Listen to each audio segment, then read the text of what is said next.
Eder. Mech. Pallister. È il 23 febbraio 2022 e io sono Adriana. Con Liliana andavamo alle scuole elementari assieme. Ci siamo riavvicinate da ragazze, a circa 15 anni, e poi abbiamo continuato a frequentarci.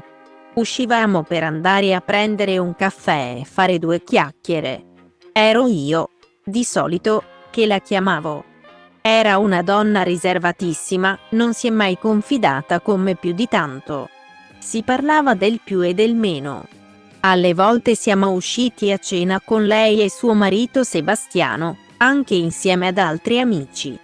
Negli ultimi 2 anni però, e non ho capito il motivo, ho visto Sebastiano infastidito dalla nostra presenza e le uscite tra le coppie si sono diradate. Con Liliana, invece, abbiamo continuato a vederci e sentirci. Di solito ci vedevamo in centro e lei arrivava con l'autobus. Come Liliana, pur non confidandosi più di tanto, è sempre stata una splendida persona. A titolo di esempio cito un periodo della mia vita in cui ero in difficoltà e lei si era offerta di ospitarmi a casa sua a Roiano, dove ho abitato per 2 mesi, anche insieme a Sebastiano. Lei era una persona buona, riservatissima, che non esternava però nemmeno i suoi sentimenti. Ad esempio, quando ci scrivevamo messaggi, io le inviavo emoticon con un bacio e lei, al massimo, mi rispondeva con la manina che salutava. Era proprio chiusa in se stessa. Era molto remissiva con Sebastiano. Quest'ultimo non è mai cambiato nel suo modo di fare, nel senso che ora è come l'ho conosciuto allora.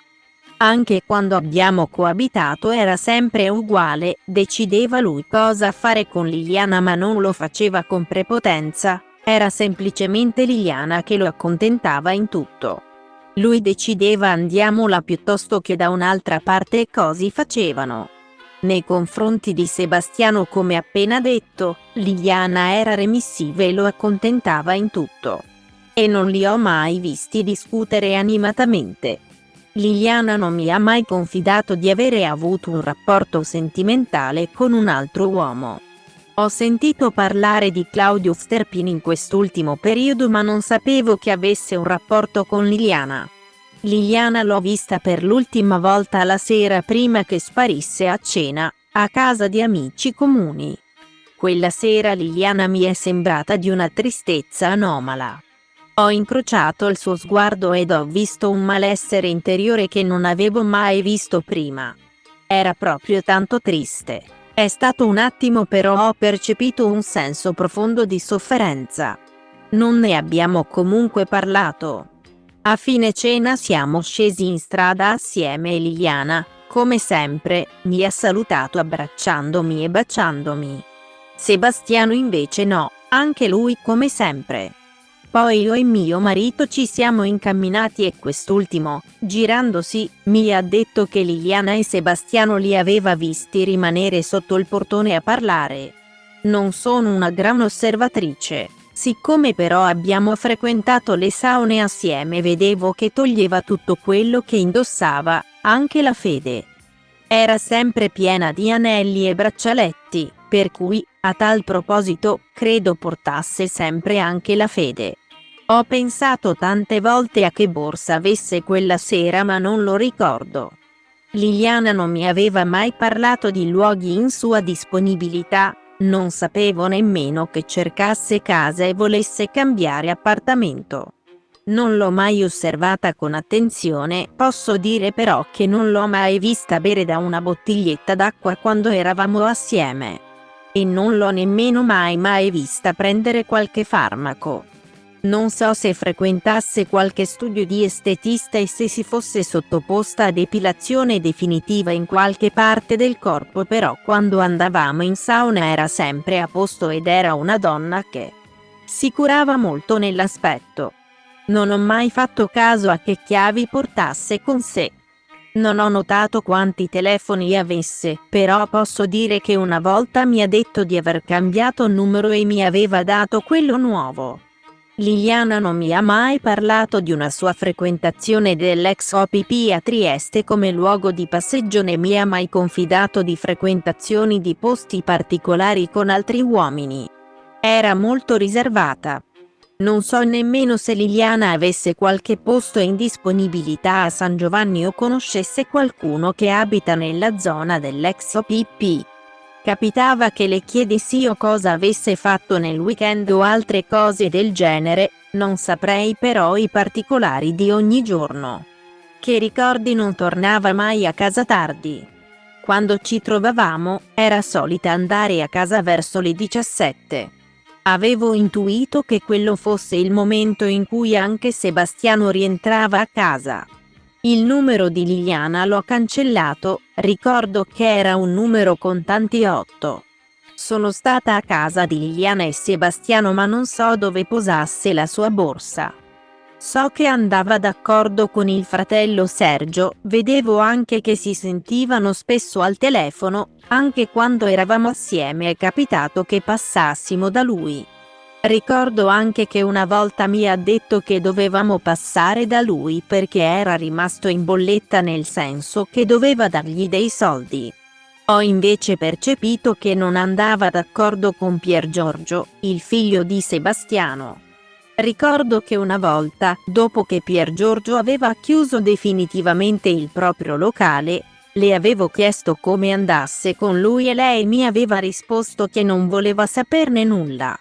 Sebastiano Visintin per l'ultima volta l'ho visto a quella sorta di fiaccolata che è stata fatta in piazzale Gioberti e in precedenza a Barcola mentre era con la bicicletta.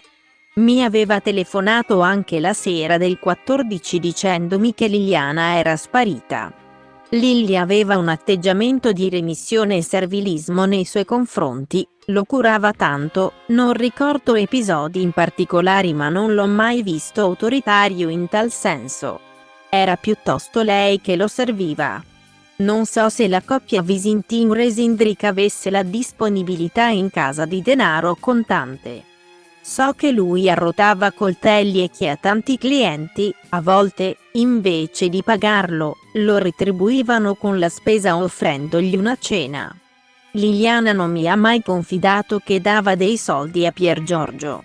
Fulvio Covalero una volta lo avevamo incontrato in centro, ma non sapevo come si chiamasse, me lo aveva indicato Liliana. Non so di suoi altri amici.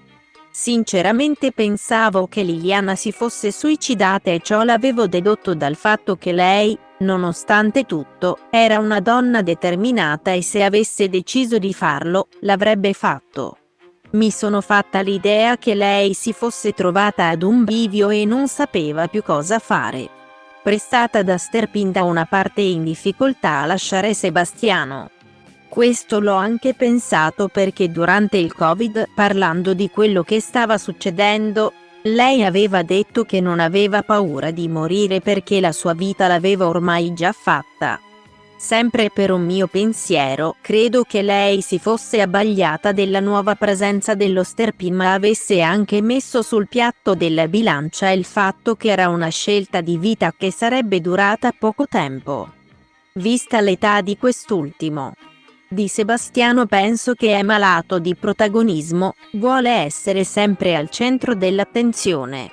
Credo che stesse con Liliana quasi per convenienza perché lei faceva tutto quello che voleva lui occupandosi di tutto. È un soggetto che non è mai andato giù a nessuno dei nostri comuni amici per il suo modo di proporsi. L'ho anche visto approcciare, magari scherzosamente, anche altre donne. A me stessa è capitato una volta, in sauna, che avesse allungato un piede cercando il mio contatto ma io l'ho subito ritratto. Non credo che Lily avesse visto e io non gliel'ho detto.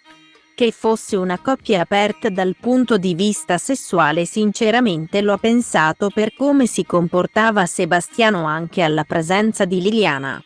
Ricordo che una volta Sebastiano mi aveva detto che con Liliana faceva l'amore come con nessun'altra e io gli ho risposto che non volevo sapere niente. Sebastiano, come il più abile dei maghi, trasforma tutti gli oggetti in suo possesso. L'ha fatto col cuscino di Liliana e l'ha fatto anche con la famosa radiolina che ha in casa sua.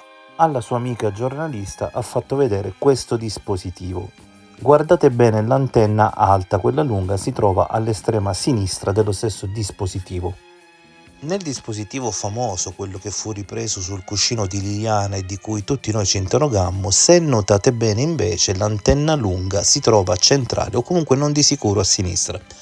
Sebastiano ha spacciato un altro dispositivo per questo, evidentemente ha anche qua qualcosa da nascondere. Fatto sta che ci sono cascati tutti per l'ennesima volta.